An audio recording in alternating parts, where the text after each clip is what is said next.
तुमने प्रसिद्ध कहानी सुनी होगी, विवेकानंद को बहुत प्रिय थी, कि जंगल में एक शेरनी गर्भवती थी, छलांग लगाती थी एक पहाड़ी से दूसरी पहाड़ी पर, और तभी उसका गर्भ गिर गया। नीचे भेड़ों का एक समूह जा रहा था। वो बच्चा, सिंहनी का बच्चा, सिंह शावक भेड़ों में पड़ गया। सिंहनी तो चली गई, वो बच्चा भेड़ों में ही बड़ा हुआ। तो स्वभाव था उस बच्चे ने यही जाना कि मैं भेड़ हूं। हम वही तो सीख लेते हैं जो हमें सिखाया जाता। जिनमें तुम बड़े हुए वही तो तुम हो गए। हिंदू घर में हुए तो हिंदू, जैन घर में हुए तो जैन, मुसलमान घर में हुए तो मुसलमान। हिंदुस्तान में पैदा हुए तो हिंदुस्तानी, और चीन में पैदा हुए तो चीनी। जिनके बीच रहे उन्होंने तुम्हें अपने में ढाल लिया। भेड़ों में बड़ा हुआ तो जानता था कि मैं भेड़ हूं। भेड़ों के साथ ही घसर पसर चलता था। भेड़ें डरती थी जैसा छोटी छोटी चीजों से, ऐसा ही वो भी डरता था। भेड़ों जैसा मिमियाता था। सिंह गर्जना तो उसे आती ही नहीं थी, सुनी ही नहीं थी, पहचान ही ना थी उससे। जिसकी पहचान ना हो, जिसको सुना ही ना हो, वो आए भी तो कहां से आए। संस्कार ही ना था कोई।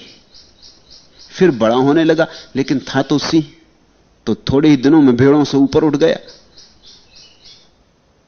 फिर भी याद ना आई, क्योंकि सिंहों के पास दर्पण तो होते नहीं। और भेड़ों ने भी कोई फिक्र ना की, उसी के साथ बड़ी होती रही थी, तो धीरे धीरे उसकी आदी हो गई थी कि इस ढंग की भेड़ है, मान लो कि इसी तरह की है, इसको यही रंग है। वो बड़ा भी हो गया, लेकिन शाकाहारी का शाकाहारी, घास पात खाता था, भेड़ों के साथ घसर परसर चलता था। लेकिन एक दिन बड़ी अजीब घटना घट गई। एक बूढ़े सिंह ने भेड़ों के इस झुंड पर हमला किया। वो बूढ़ा सिंह तो चौंक के खड़ा हो गया, वो तो भूल ही गया हमला इत्यादि। इनके बीच में एक जवान सिंह भागा चला जा रहा है। ये तो उसने कभी न सुना, न देखा, न शास्त्रों में पढ़ा। ये हो क्या रहा है? उसे अपनी आंख पे भरोसा ना आया होगा, उसने आंखें मीड़ी होंगी कि ये हुआ क्या, ये बात क्या, ऐसा तो कभी देखा नहीं। वो बीच में, जैसे भेड़ों में भेड़, वो तो भूल ही गया, भूख प्यास लगी थी, वो तो भूल ही गया, वो भागा। भेड़ें भागी उनके साथ, ये युवा सिंह भी भागता रहा। बामुश्किल बूढ़ा सिंह पकड़ पाया। पकड़ा तो मिमियाने लगा, रोने लगा, गिड़गिड़ाने लगा, कहने लगा छोड़ दो महाराज, मुझे जाने दो, मेरे सब संगी साथी जाते। उस बूढ़े ने कहा ऐसे नहीं जाने दूंगा, ये तो बड़ा चमत्कार है। तुझे हुआ क्या? तेरा होश खो गया? तेरा होश खो गया वो भी ठीक, भेड़ों को क्या हुआ? ये तेरे साथ खड़ी कैसे? उसने कहा मैं भेड़ हूं, इसमें कुछ भी नहीं हुआ। मैं जरा बड़ी भेड़ हूं, मगर मैं हूं तो भेड़ ही।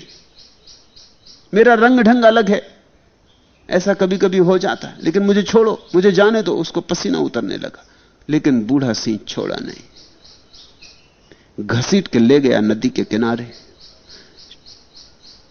झुका, खुद झुकाया उसे और कहा पानी में देख। जैसे ही उस नए युवा सिंह ने पानी में दो तस्वीरें देखी, बूढ़े सिंह की और अपनी, गर्जना निकल गई, सिखानी ना पड़ी। ऐसी गर्जना की पहाड़ कब गए कि बूढ़ा सिंह कब गया। बूढ़े सिंह ने कहा अब तू जा, तुझे जहां जाना हो। एक क्षण में सब बदल गया। अब वो भेड़ नहीं था, वो दुख स्वप्न टूट गया, उसे अपने स्वरूप का बोध हो गया। बुद्ध पुरुष यही करते हैं। बुद्ध पुरुष बूढ़े सिंह। कोई तुम में आदमी बन के बैठ गया है, कोई स्त्री बन के बैठ गया है, वो पकड़ पकड़ के ले जाते नदियों के किनारे, कहते जरा झांक के देखो, तुम वैसे ही हो जैसा मैं हूं, वैसा ही अमृत तुम में भरा जैसा मुझ में, वैसी ही भगवत्ता तुम में जैसी मुझ में। जरा देखो मेरी शक्ल, अपनी शक्ल पहचानो। न तुम स्त्री हो, न तुम पुरुष हो, तुम चैतन्य हो। न तुम जवान हो, न तुम बूढ़े हो, न तुम दीन हो, न दरिद्र हो, न अमीर हो, न तुम कोरे हो, न काले हो। तुम निराकार, निर्गुण हो। इस बूढ़े महावत ने शायद बुद्ध से ही यह बात सीखी होगी, निश्चित बुद्ध से ही सीखी होगी। इस हाथी को भी जानता था, फिर बुद्ध की चर्चाओं में सूत्र पकड़ा गया होगा। आया बूढ़ा महावत, उसने अपने पुराने अपूर्व हाथी को कीचड़ में फंसे देखा। ऐसी दुर्दशा उसने कभी देखी नहीं थी, सोचा भी नहीं था। सपने में नहीं सोचा था कि यह अपूर्व शक्तिशाली हाथी इतना दुर्बल हो जाएगा कि कीचड़ से ना निकल सके, कीचड़ से ना निकल सके। जो किसी भी युद्ध व्यूह से बाहर निकल आया था, उसे एक दिन कीचड़ के साथ मात खानी होगी। वह हंसा। क्यों हंसा? हंसा होगा देख के जगत की स्थिति। ऐसे सबल दुर्बल हो जाते, ऐसे धनवान दरिद्र हो जाते, ऐसे सम्राट भिखारी हो जाते, ऐसे जवान थे अर्थियों पर लद जाते। हंसा देख के ये भी कि ये भूल कैसे गया, अपना स्मरण इसे नहीं रहा कि मैं कौन हूं, कैसे ये विस्मृति हुई। बड़े युद्धों का विजेता, हाथियों में सम्राटों जैसा सम्राट, ये हस्तिराज, इसे भूल कैसे हो गई। यह आज कीचड़ से नहीं निकल पा रहा है, इसे अपनी स्मरण, अपनी स्मृति बिल्कुल ही चली गई, इसलिए हंसा होगा। और उसने किनारे से संग्राम भेरी बजवाई। बुद्ध के पास यही सीखा होगा, युद्ध बाजे बजवाए। जानता था इस हाथी को कि शायद वो संगीत सुन के इसे याद आ जाए। इसलिए तो सत्संग का मूल्य है। सत्संग का अर्थ होता है शायद किसी बुद्ध पुरुष के पास बैठ के तुम्हें अपने बुद्धत्व की याद आ जाए। शायद किसी सद्गुरु के पास बैठे बैठे तुम्हें याद आ जाए कि जो इस व्यक्ति के भीतर है वही मेरे भीतर भी तो है। मैं नाहक परेशान हो रहा, मैं नाहक चिंतित उदास हो रहा, मैं नाहक हताश हो रहा। शायद किसी खिले हुए फूल को देखकर बंद कली को भी खिलने का सपना पैदा हो जाए। शायद किसी जले दिए को देखकर बुझे दिए को भी स्मरण आ जाए कि मैं भी जल सकता हूं। तेल है, बाती है, सब है, कमी क्या है। इस बूढ़े महावत ने बड़ी कला की, बड़ा होशियार रहा होगा, बड़ा बुद्धिमान रहा होगा। बैंड बाजे बजवा दिए। उन बैंड बाजों की चोट हाथी भूल ही गया होगा कैसी कीचड़, कैसा तालाब। एक क्षण को जैसे सारी बात विस्मृत हो गई, भविष्य अतीत सब विस्मृत हो गया। उन बैंड बाजों की चोट में वर्तमान में आ गया होगा, देह को भूल गया, जाग गई भीतर की स्मृति कि मैं कौन हूं। महाबलशाली हो गया। युद्ध के नगाड़ों की आवाज सुन जैसे अचानक बूढ़ा हाथी फिर जवान हो गया और कीचड़ से उठकर किनारे पर आ गया। बुद्ध का बड़ा प्रसिद्ध वचन है, तुम वही हो जाते हो जो तुम सोचते हो कि तुम हो। पुरानी बाइबल कहती एज ए मैन थिंकेथ, जैसा आदमी सोचता वैसा ही हो जाता। तुम्हारा विचार ही तुम्हारी नियति है, तुम्हारा विचार ही तुम्हारा भाग्य निर्माता है। सोचता था कमजोर हो गया, बूढ़ा हो गया तो बूढ़ा था। अब इस नगाड़े की आवाज में भूल गया और याद आ गई पुरानी, और सोचा कि मैं महाबलशाली, मैं हस्तिराज, मैंने इतने युद्ध देखे, इतने युद्ध जीता। भूल ही गया। कीचड़ इत्यादि कैसे छूट गई पता ही नहीं चला, छूटने की चेष्टा भी नहीं करनी पड़ी, उस स्मरण में ही मुक्ति हो गई। इसलिए बुद्ध कहते हैं सम्यक स्मृति मुक्ति है। तुम्हें याद आ जाए कि तुम कौन हो, तुम परमात्मा स्वरूप हो। अहम ब्रह्मास्मि जैसा उपनिषद कहते कि मैं ब्रह्म हूं, कि अल हिल्लाज मंसूर कहता अनल हक कि मैं सत्य हूं, कि महावीर कहते हैं अप्पा सो परमप्पा, जो आत्मा है वह परमात्मा है। वो उठकर किनारे आ गया। इतनी सरल बात, ऐसे चला आया जैसे कीचड़ इत्यादि थी ही नहीं। वह जैसे भूल गया अपनी वृद्धावस्था, अपनी कमजोरी। उसका सोया योद्धा जाग उठा और यह चुनौती काम कर गई। चुनौती काम करती है। बुद्ध पुरुष तुम्हें चुनौती देते, बुद्ध पुरुष तुम्हें भयभीत नहीं करते। जो भयभीत करे समझ लेना वो बुद्ध पुरुष नहीं है। जो तुम्हें डराए धमकाए वो तो राजनीतिज्ञ है। जो कहे कि नरक भेज देंगे वो तो बड़ी राजनीति चल रहा है। जो कहता स्वर्ग में बिठा देंगे वो तो बड़ी राजनीति चल रहा है। लोभ और भय तो राजनीतिक दांव पेंच है। बुद्ध पुरुष चुनौती देते, बुद्ध पुरुष पुकारते, बुद्ध पुरुष संगीत पैदा करते तुम्हारे चारों तरफ, परलोक का संगीत। कि उस संगीत की चोट में तुम्हारे भीतर कुछ जग जाए। नगाड़े बैंड बाजे काम कर गए। हाथी उस भाषा को समझ गया, समझा उसने युद्ध में हूं। क्षण भी देर ना लगी। ऐसा भी नहीं कि सोचा विचारा कि अब क्या करूं क्या ना करूं। अब युद्ध में कहीं सोच विचार का मौका होता? युद्ध में तो वही जीतता है जो सोच विचार में नहीं पड़ता, जो सीधा जूझ जाता है। युद्ध में तो वही जीतता है जो क्षण को भी सोच विचार में नहीं खोता, क्योंकि क्षण गया कि तुम पिछड़ गए, दूसरा हाथ मार लेगा। वहां तो प्रतिपल जीना पड़ता है। पुराना योद्धा था, पुराना सिपाही था, वो हाथी, उसे क्षण देर ना लगी। वह तो ऐसी मस्ती और ऐसी सरलता और सहजता से बाहर आया जैसे कि वहां कोई कीचड़ थी ही नहीं, और जैसे कि वह कभी फंसा ही ना था। जब बुद्ध को ज्ञान हुआ और किसी ने पूछा कि आपको क्या मिला, तो वो हंसे। उन्होंने कहा मिला कुछ भी नहीं, क्योंकि मैंने कभी कुछ खोया ही नहीं था। मिला कुछ भी नहीं क्योंकि जो मेरे पास था बस उसका मुझे पता चला। मिला कुछ भी नहीं।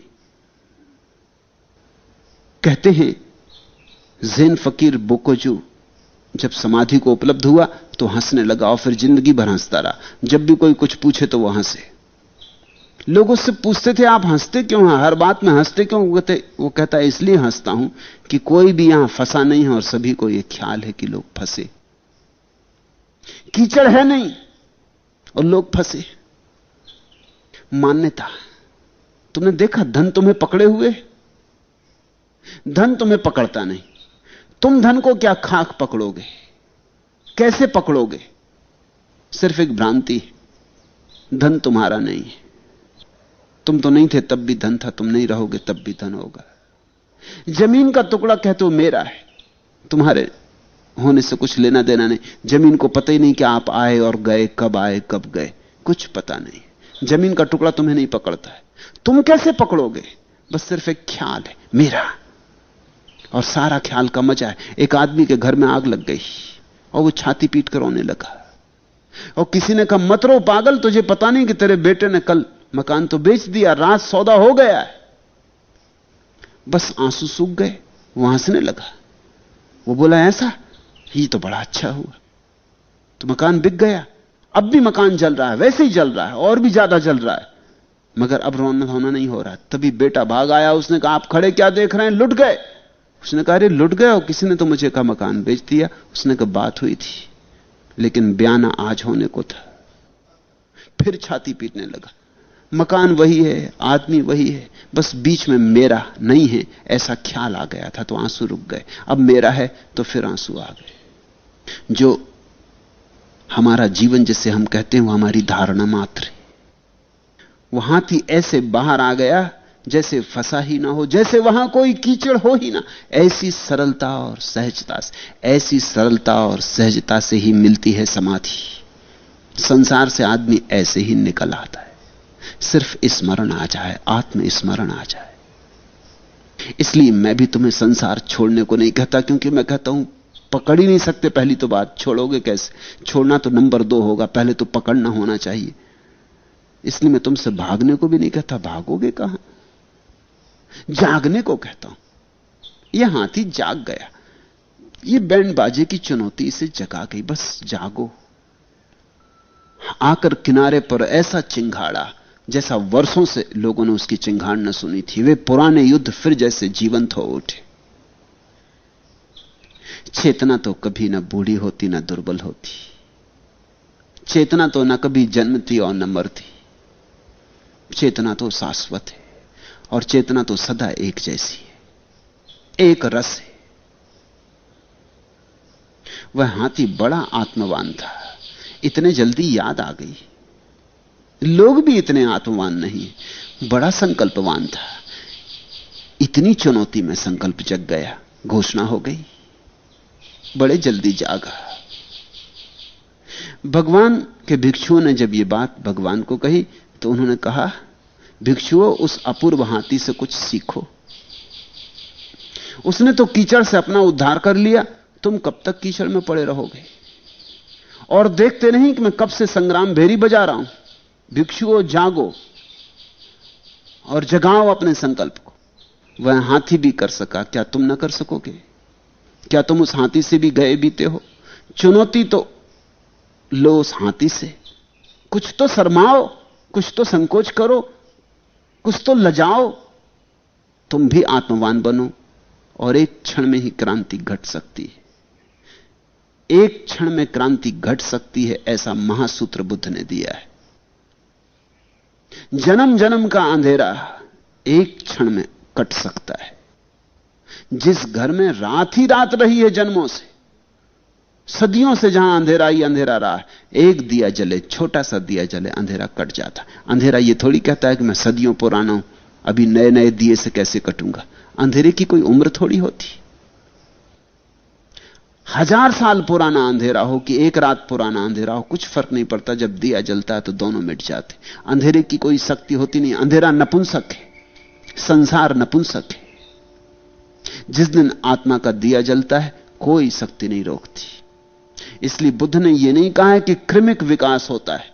क्रमिक होता है इसलिए कि तुम आत्मवान नहीं हो, तुम हिम्मत ही नहीं लेते, तो सीढ़ी सीढ़ी चढ़ो, इंच इंच सरको। जिनमें हिम्मत है वो छलांग लगा जाते, एक क्षण में घट जाता है। अक्रमिक एक क्षण में बिना समय को खोए घटना घट सकती। तुम्हारी त्वरा पर निर्भर है। इसलिए बुद्ध ने कहा एक क्षण में क्रांति घट सकती। त्वरा चाहिए भिक्षुओं, तीव्रता चाहिए, ऐसी तीव्रता कि तुम्हारा संपूर्ण प्राण मन उसमें संलग्न हो जाए। अपनी शक्ति पर श्रद्धा चाहिए भिक्षुओं। बुद्ध कहते हैं अपनी शक्ति पर श्रद्धा। बुद्ध यह भी नहीं कहते कि बुद्ध की शक्ति पर श्रद्धा, क्योंकि बुद्ध की शक्ति पर श्रद्धा तो फिर किसी तरह का परालंबन बन जाएगी, फिर तुम परतंत्र हो जाओगे, और परतंत्रता संसार है। इसलिए बुद्ध कहते हैं अपदीपो भव, अपने दिए खुद बनो, अपने पे श्रद्धा करो। बुद्ध कहते हैं मैं तुम्हारी श्रद्धा तुम में जगा दूं, मेरा काम पूरा हो गया, मैं फिर बीच से हट जाऊं। और देखो मैं कब से संग्राम भेरी बजा रहा हूं, सुनो। और तभी उन्होंने ये गाथाएं कही थी। अपमादरता होए सचित्त मनुरखत, दुग्गा उद्धर थत्थान पंके सत्तोव कुंजरो, सचे लभेत निपंकम सहायम सद्धिम चरम, साधु विहाराधिरम अभ्युय सव्वानी परिसयानी चरे, तेन तमत्तो सतीमा, नोचे लभेत निपकम सहायम सद्धिम चर, साधु विहार धीरम, राजावरट्ठम विजितम पहाय, एको चरे मातंग रंचे वनागो, एकस्य चरितम सेयो नत्थि वाले सहायता, एको चरे नचा पापानी कैरा, अप्पोसुमुक्को मातरंग रंजेव नागो, सुखम याव जरा शीलम, सुखा सद्धा पतिष्ठा, सुखो पंजाय पटिलाभो पापनम, अकरणम सुखम। अप्रमाद में रत हो, जागो। अप्रमाद यानी सो मत, बहुत सो लिए। अप्रमाद में रत हो, अपने चित्त की रक्षा करो, अपने चैतन्य की रक्षा करो, जड़ मत बनो। चैतन्य को स्मरण रखो, चैतन्य को सुलगाओ, चैतन्य को निखारो। जिस जिस भांति ज्यादा चेतना पैदा हो उस भांति सब उपाय करो। जिस भांति मूर्छा होती हो वे उपाय छोड़ो। जिन कारणों से जड़ता पैदा होती हो वे कारण छोड़ो। अब प्रमाद में रत हो, अपने चित्त की रक्षा करो। दलदल में फंसे हांसी की तरह तुम भी अपना उद्धार कर सकोगे। यदि साथ चलने वाला कोई बुद्धिमान अनुभवी मिल जाए तो सभी विघ्नों को दूर कर उसी के साथ स्मृतिवान और प्रसन्न होकर धीर पुरुष चले। यदि कोई मिल जाए ऐसा जो जागा हो, यदि कोई मिल जाए ऐसा जो बुद्धिमान हो और अनुभवी हो। बुद्धिमान अकेला काम नहीं आता। कभी कभी ऐसा होता लोग बुद्धिमान होते हैं लेकिन अनुभवी नहीं होते। तो बुद्धि तो बड़ी प्रखर होती, तो तर्क तो खूब बिठा लेते, लेकिन अनुभव कोई नहीं होता। उनकी बातों में मत पड़ जाना, उनकी बातें बड़ी झंझट में डाल देंगी। उन्हें जीवन का कोई अनुभव तो है नहीं। उन्हें सिर्फ गणित का अनुभव है, उन्हें तर्क का अनुभव है। मैंने सुना है जिस आदमी ने औसत का सिद्धांत खोजा, यूनानी गणितज्ञ था, बड़ा बुद्धिमान था, अनुभवी ना रहा होगा। अपने बच्चों को लेकर पिकनिक पे गया था, उसने एवरेज औसत का सिद्धांत खोजा था। और जब कोई सिद्धांत खोजता है नया नया, तो उसी में लगा रहता है, उसी में डूबा रहता है। नदी पार करते थे, उसके 5-6 बच्चे थे, पत्नी थी। उसने जल्दी से सब बच्चों की ऊंचाई नापी। पत्नी ने कहा, ये क्या कर रहे हो? उसने कहा कि औसत निकाल रहा हूं। गया जल्दी से 5-6 जगह पानी भी नापा कितना गहरा है, औसत गहराई नाप ली, औसत ऊंचाई नाप ली। बोला पत्नी से, कोई फिक्र नहीं, आने दो बच्चों को। अब कोई बच्चा लंबा था, कोई छोटा था, कहीं पानी गहरा था, कहीं उथला था। चल पड़ा वो, बीच में बच्चे, पत्नी पीछे। पत्नी चिल्लाई क्योंकि एक बच्चा डुबकी खाने लगा। पत्नी चिल्लाई कि तुम चले क्यों जा रहे हो, ये बच्चे डुबकी खा रहे हो। उसने कहा, यह हो ही नहीं सकता। वो लौट के भी नहीं देखता, वो कहता यह हो ही नहीं सकता, मेरे सिद्धांत में भूल तो हो ही नहीं सकती। इधर पत्नी बच्चों को बचाने में लगी, वो दौड़ के गया वापस रेत पर, उसने जहां गणित किया था अपना, फिर से देखने की कोई भूल तो नहीं होगी। भूल कुछ भी ना थी, लेकिन औसत बुद्धिमानी की तो बात है, अनुभव की बात नहीं। औसत आदमी कहीं होता है। अब कोई 2 फीट का बच्चा था, कोई 4 फीट का बच्चा था, दोनों औसत तो 3 फीट के हो गए। 3 फीट का कोई भी नहीं है उसमें। इसी तरह औसत आमदनी होती, किसी की आमदनी का नाम औसत आमदनी नहीं है। उसमें बिरला की आमदनी जुड़ी, उसमें भिखारी की आमदनी जुड़ी, दोनों को जोड़ के औसत निकाल ली तो भिखारी भी अमीर हो जाता है, बिरला भी भिखारी हो जाते। औसत झूठ है। गणित तो ठीक है, तर्क तो ठीक है। औसत उम्र निकाल ली जाती कि भारत की औसत उम्र कितनी है, उन्होंने कहा 35 साल। अब इसमें 70, 80 साल, 90 साल जीने वाला आदमी भी जुड़ा है, इसमें पहले दिन जो बच्चा पैदा होकर मर गया वो भी जुड़ा है। 35 साल से आज किसी की भी औसत उम्र ना हो, शायद एक आदमी ऐसा ना मिले जो ठीक 35 साल जीता है।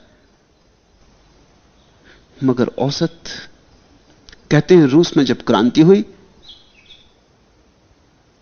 तो एक स्कूल की रिपोर्ट छपी, और रिपोर्ट में छपा कि यहां 100% शिक्षा में विकास हुआ है। और जब खोजबीन की गई तो पाया यह गया कि कुछ ज्यादा नहीं हुआ था। स्कूल में एक ही शिक्षक था, पहले 1 विद्यार्थी, अब 2 विद्यार्थी हो गए थे। 100%। 100% सुन के ऐसा लगता है कि भारी विकास हो गया। दिल्ली में ऐसे आंकड़े चलते हैं, बड़ा विकास हो रहा है, ऐसा हो गया, वैसा हो गया, आंकड़ों का सारा जाल। और आंकड़े इतना झूठ बोलते हैं जिसका कोई हिसाब नहीं। जिसको झूठ बोलना हो उसे आंकड़े सीखने पड़ते। आंकड़ों से इतनी सुविधा से झूठ बोला जा सकता है, और झूठ इतना सच मालूम होता है। बुद्धिमान अकेले से काम नहीं चलता। बुद्धिमान, इसलिए बुद्ध 2 शब्द जोड़ते हैं, बुद्धिमान और अनुभवी। यदि साथ चलने वाला कोई बुद्धिमान, कोरे बुद्धिमान के चक्कर में मत पड़ जाना, कोरे पंडित के चक्कर में मत पड़ जाना। अनुभवी चाहिए, जिसने जीवन के अनुभव से जाना हो, जो कहता हो उसे जिया हो, जो कहता हो उसका साक्षात्कार किया हो। अगर समाधि की बात करता हो तो शास्त्र में पढ़ के समाधि की बात ना करता हो, अनुभव से करता हो, समाधिस्थ हुआ हो। कुछ लोग बुद्धिमान होते हैं लेकिन अनुभवी नहीं होते, और कुछ लोग अनुभवी होते हैं लेकिन बुद्धिमान नहीं होते। अनुभव तो हो जाता है लेकिन बताने में सफल नहीं होते। वे भी किसी काम के नहीं।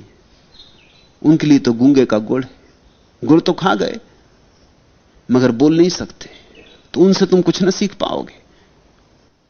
बुद्धत्व पैदा होता है उस आदमी में जिसने अनुभव भी किया, और अनुभव के साथ साथ जिसके पास इतनी क्षमता है कि तुम्हें तर्क युक्त रूप से समझा भी सके, वही सद्गुरु। यदि साथ चलने वाला कोई बुद्धिमान अनुभवी मिल जाए तो सभी विघ्नों को दूर कर उसी के साथ स्मृतिवान और प्रसन्न होकर धीर पुरुष चले। 2 फिर शर्तें बताई, स्मृतिवान होकर। बुद्ध पुरुषों के पास भी सोया सोया ना रहे, नहीं तो कोई सार नहीं। दिया जल रहा हो और तुम झपकी लेते रहो तो भी कोई फायदा नहीं। दिया जला कि ना जला बराबर।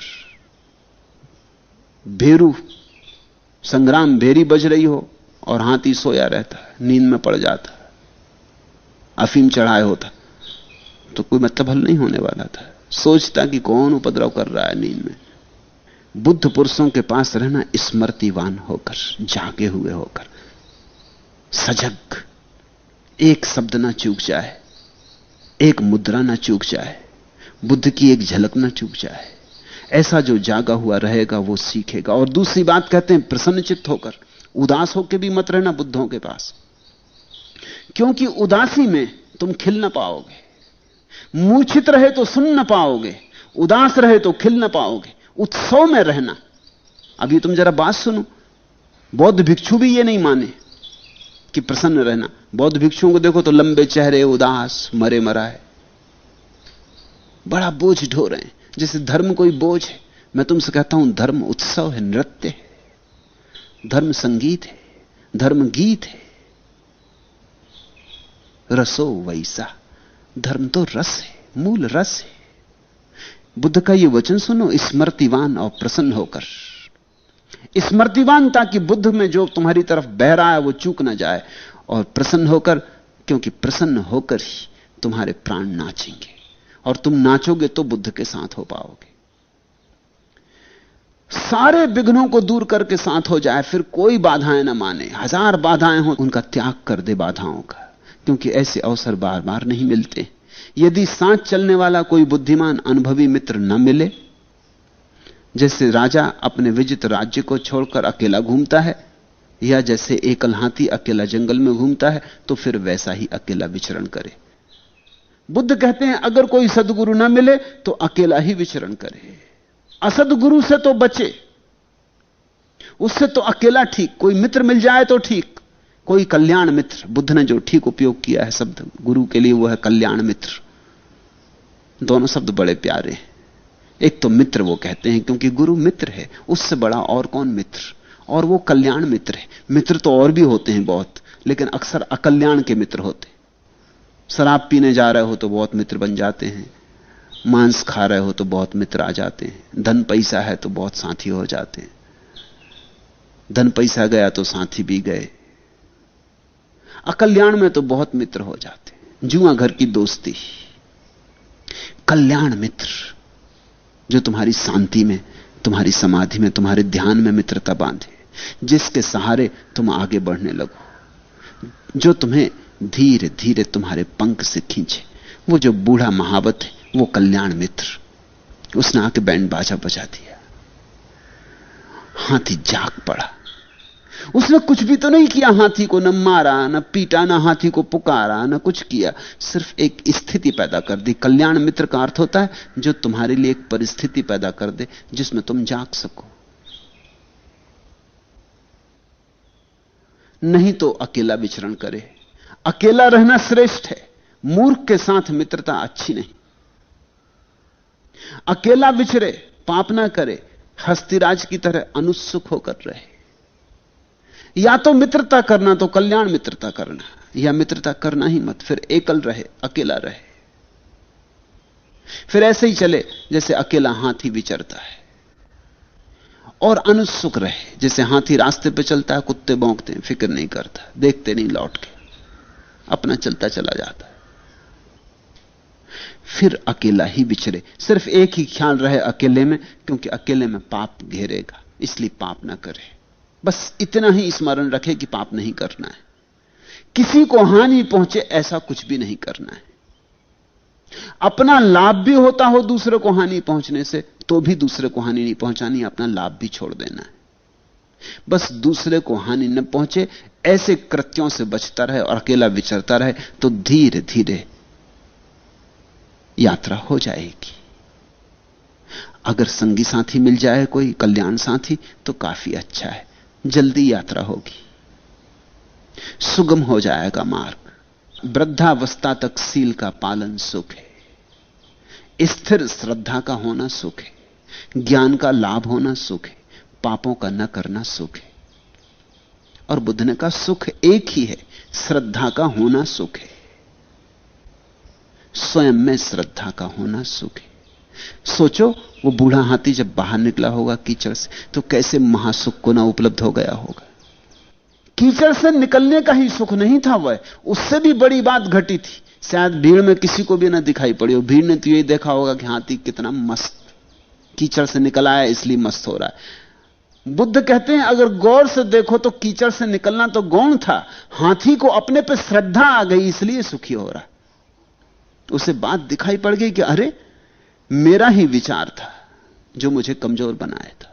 मैं बूढ़ा मान रहा था तो बूढ़ा था, और बैंड बाजे में मैं जवान हो गया तो जवान हो गया।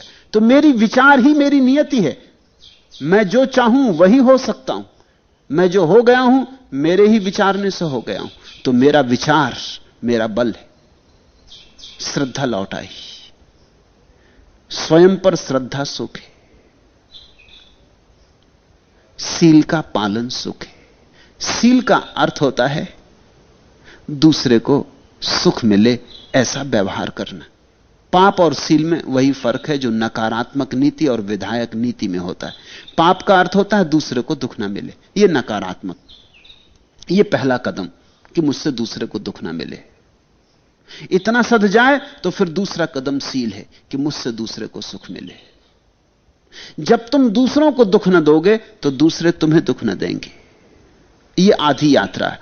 जब तुम दूसरों को सुख देने लगोगे सब तरफ से सुख की धाराएं तुम्हारे ऊपर बरसने लगेंगी, महासुख होगा। तो पाप से बचे, सील में संलग्न हो, श्रद्धा को जगाए। वही श्रद्धा अंत में ज्ञान बन जाती, यही महासुख है। बुद्ध कहते हैं स्वयं में प्रतिष्ठित हो जाना सुख है। सुखम याव जराशीलम सुखा सद्धा पथितता।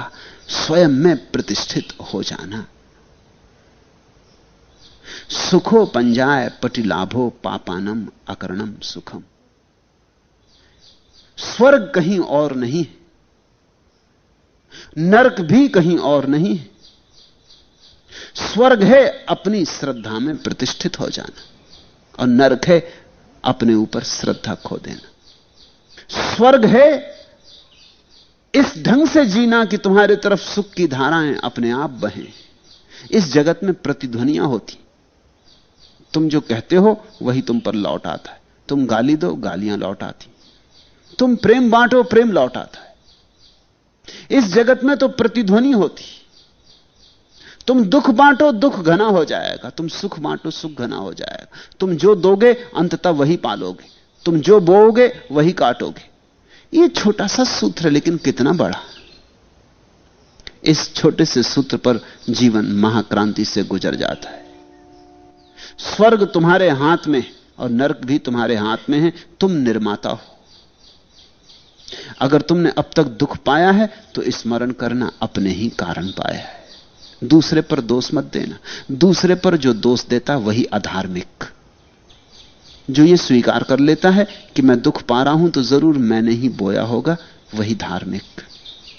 और धार्मिक के जीवन में विकास होता, अधार्मिक के जीवन में विकास नहीं होता। क्योंकि अधार्मिक सदा कहता रहता दूसरे मुझे दुख दे रहे हैं, इसमें कैसे विकास होगा। पहली तो बात, दूसरे तुम्हें दुख दे नहीं रहे। दूसरी बात, दूसरे दुख दे रहे हैं तो अब तुम क्या करोगे। जब तक वो देना बंद ना करें तब तक तुम्हारे हाथ में तो कुछ नहीं रहा, तुम तो परतंत्र हो गए। और दूसरे बहुत हैं, इतने बहुत हैं कि जब सब तुम्हें दुख देना बंद करेंगे तब तुम शायद स्वतंत्र हो पाओ। ऐसी घड़ी कभी आएगी, इसका भरोसा करना मुश्किल है। बुद्ध कहते हैं तुम ही अपने दुख के कारण हो। जब तुम दूसरों को दुख देते हो तो तुम दुख को निमंत्रण दे रहे हो, और तुम ही अपने सुख के कारण हो। जब तुम दूसरों को सुख देते हो तो तुम सुख को बुलावा देते हो।